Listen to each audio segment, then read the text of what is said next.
ഈശോ മിശിഹായ്ക്ക് സ്തുതിയായിരിക്കട്ടെ. ഞാൻ മാണിപ്പറമ്പിലച്ചൻ. ഇന്ന് നവംബർ 18. പൂർവ്വപിതാവായ നോഹ, പഴയ നിയമത്തിലെ നോഹ, ജലപ്രളയകാലത്തെ വീരപുരുഷൻ നോഹ, ലാമക്കിൻ്റെ മകൻ ഷേം, ഹാം, യാഫത്ത് എന്നിവരുടെ അപ്പൻ. ദൈവം ഈ എല്ലാത്തരം പാപങ്ങൾ കൊണ്ടും ഭൂമി നിറഞ്ഞപ്പോൾ അതിൽ നവീകരിക്കാൻ, ഒരു പ്രളയം കൊണ്ട് നവീകരിക്കാൻ തീരുമാനിച്ചു. അന്ന് ഒരു നോഹയുടെ കുടുംബത്തെ 8 പേരെയാണ് ആ പ്രളയത്തിൽ പെട്ടുപോകാതെ മാറ്റി നിർത്തിയത്. അങ്ങനെ ഉള്ള ആ നോഹയുടെ തിരുനാളാണ് ഇന്ന് നമ്മൾ ആഘോഷിക്കുന്നത്. ഞാൻ 2 തിരുവചനങ്ങൾ മാത്രം ഒന്ന് നിങ്ങളുടെ മുമ്പിൽ വെക്കുകയാണ്. ഒന്ന്, നോഹ യാഹ്വയുടെ മുമ്പിൽ കൃപ കണ്ടെത്തി. നോഹ യാഹ്വയുടെ മുമ്പിൽ കൃപ കണ്ടെത്തി. കൃപ എന്ന വാക്ക് ബൈബിളിൽ ആദ്യമായി ഉപയോഗിച്ചിരിക്കുന്നത് ഉൽപ്പത്തി പുസ്തകം 6-ാമത്തെ അധ്യായം 8-ാമത്തെ വാക്യത്തിലാണ്. കൃപ എന്ന വാക്ക്, ഗ്രേസ്. ഹെൻ എന്നാണ് അതിൻ്റെ ഹീബ്രു വാക്ക്. വളയുക, കുമ്പിടുക, താഴുക എന്നൊക്കെയാണ് ഈ ഹെൻ എന്ന വാക്കിൻ്റെ അർത്ഥം. ദൈവം തൻ്റെ പദവി വിട്ട് നോഹയിലേക്ക് താഴ്ന്നിറങ്ങി എന്നാണ് ആക്ഷരികം. യിരെമ്യായുടെ പുസ്തകം ജെറമിയ 31:2, സക്കറിയ 12:10 കാണാം. അതായത് നോഹയുടെ മിടുക്കിനല്ല, യാഹ്വയുടെ കൃപയ്ക്കാണ് ഈ ബൈബിൾ ഗ്രന്ഥകർത്താവ് പ്രാമുഖ്യം കൊടുത്തിരിക്കുന്നത്. അതായത് ഹോശയ്യയുടെ ഹോസിയ 2:19 അങ്ങനെ കാണാം. അതേസമയം നീതിമാനും നിഷ്കളങ്കനും ദൈവത്തോടൊപ്പം നടന്നവനുമാണ് നോഹ എന്ന് അടുത്ത വാക്യത്തിൽ പറഞ്ഞിട്ടുണ്ട്. അതായത് നീതിമാനാണ്, നിഷ്കളങ്കനാണ്, ദൈവത്തോടൊപ്പം നടന്നവനാണ് നോഹ. അതായത് നോഹയുടെ മിടുക്കിനും പ്രാധാന്യമുണ്ട്. യാഹ്വയുടെ കൃപയോട് നോഹ സഹകരിച്ചു എന്നർത്ഥം. അതിനാൽ നൽകപ്പെട്ട കൃപയോട് സഹകരിക്കുക എന്നുള്ളതാണ് നമുക്കെല്ലാവർക്കും നൽകപ്പെട്ടിരിക്കുന്ന വിളി. ദാനവും ദൗത്യവും എന്ന് പറയുന്നതിൻ്റെ അർത്ഥം ഇതാണ്. ദാനമായിട്ട് കൃപ നൽകി അതിനോട് നമ്മൾ സഹകരിച്ച് നമ്മൾ നമ്മുടെ ദൗത്യം നിറവേറ്റണം. അപ്പോഴാണ് നീതിമാനും നിഷ്കളങ്കനും ദൈവത്തോടൊപ്പം നടക്കുന്നവരും ആയി മാറുക.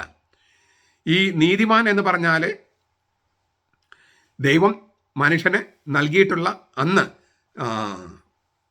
അലിഖിതമായ, മനുഷ്യഹൃദയത്തിൽ ലിഖിതമായിരിക്കുന്ന, അങ്ങനെ എഴുതപ്പെട്ടിരിക്കുന്ന, പുറത്ത് പേജുകളിൽ, പത്രത്തിലോ തുകൽച്ചുരുളിലൊക്കെ എഴുതപ്പെട്ടതല്ല, മനുഷ്യഹൃദയങ്ങളിൽ ലിഖിതമായിരിക്കുന്ന നിയമങ്ങൾ പാലിച്ചവൻ എന്നാണ് നീതിമാൻ എന്ന വാക്കിനർത്ഥം. റോമാലേഖനം 2:14-15 അത് പറയുന്നുണ്ട്. ചരിത്രത്തിൻ്റെ ഈ ഘട്ടത്തിൽ നോഹ അനുസരിക്കുന്നത് ഈ ദൈവകൽപ്പനകൾ നൽകപ്പെട്ടിട്ടില്ല. അപ്പോൾ മനുഷ്യഹൃദയത്തിൽ ദൈവം രേഖപ്പെടുത്തിയിരിക്കുന്ന മനുഷ്യഹൃദയത്തിൽ ലിഖിതമായ നിയമങ്ങളാണ്, സ്വാഭാവിക നിയമങ്ങൾ. നിഷ്കളങ്കൻ എന്ന വാക്കിന് ഒരു പാപവുമില്ലാത്തവൻ എന്നല്ല അർത്ഥം, മറിച്ച് സ്വഭാവ ദൃഢതയുള്ളവൻ, സ്വഭാവത്തിന് പക്വത വന്നവൻ, പരിഭാഗം വന്നവൻ, അതുപോലെ ധാർമ്മിക ബോധത്തോടെ ജീവിച്ചവൻ. ധാർമ്മികത്തെ എപ്പോഴെങ്കിലും പിഴവ് പറ്റിയാൽ ദൈവത്തോട് മാപ്പ് ചോദിച്ച് വീണ്ടും ധാർമ്മികതയുടെ വഴിക്ക് വരുന്നവൻ എന്നൊക്കെയാണ് അർത്ഥം. ഈ പാപം അതിൻ്റെ കരാളഹസ്ത്രങ്ങൾ നീട്ടുകയും സംസ്കാരത്തെ മുഴുവൻ മലീമസമാക്കുകയും ചെയ്യുമ്പോൾ ദൈവം ഒരു വ്യക്തിയിൽ ശ്രദ്ധ കേന്ദ്രീകരിക്കുകയാണ്. നോഹ എന്ന വ്യക്തിയിൽ ശ്രദ്ധ കേന്ദ്രീകരിക്കുകയാണ്. അവൻ ദൈവത്തോടൊപ്പം നടക്കുവാണ്. നോഹ ദൈവത്തോടൊപ്പം നടക്കാമെന്ന് പറഞ്ഞാൽ കൈ പിടിച്ച് നടന്നെന്നൊക്കെ വിചാരിക്കരുത്. ഈ ഏദൻ തോട്ടത്തിലും ദൈവം നടക്കാൻ വരുന്നു എന്ന് പറഞ്ഞാൽ ദൈവമായിട്ട് അങ്ങേയറ്റം ഇൻറ്റിമസി, അങ്ങേയറ്റം അടുപ്പത്തിൽ ജീവിച്ചു എന്നാണ് പറഞ്ഞതിൻ്റെ അർത്ഥം. അങ്ങനെ ചുറ്റുമുള്ളവരെല്ലാവരും പാപം ചെയ്തപ്പോഴും നോഹ നീതിമാനായി ജീവിച്ചു, നിഷ്കളങ്കനായി ജീവിച്ചു. അങ്ങനെയുള്ള ഒരാളിൽ ദൈവം കേന്ദ്രീകരിക്കുകയാണ്. പിന്നീട് നമുക്കറിയാം അബ്രഹാം എന്നൊരു വ്യക്തിയിൽ ദൈവം കേന്ദ്രീകരിക്കും. പിന്നീട് ദാവീദ് എന്ന വ്യക്തിയിൽ കേന്ദ്രീകരിക്കും. പിന്നീട് ദാവീദിന് പുത്രൻ എന്ന യേശുക്രിസ്തു, ഒരൊറ്റ ആള് മനുഷ്യവംശത്തെ മുഴുവൻ രക്ഷിക്കും. അപ്പോൾ ഈ ദൈവം അങ്ങനെ എല്ലാവരും ദൈവം സ്നേഹിക്കുന്നു.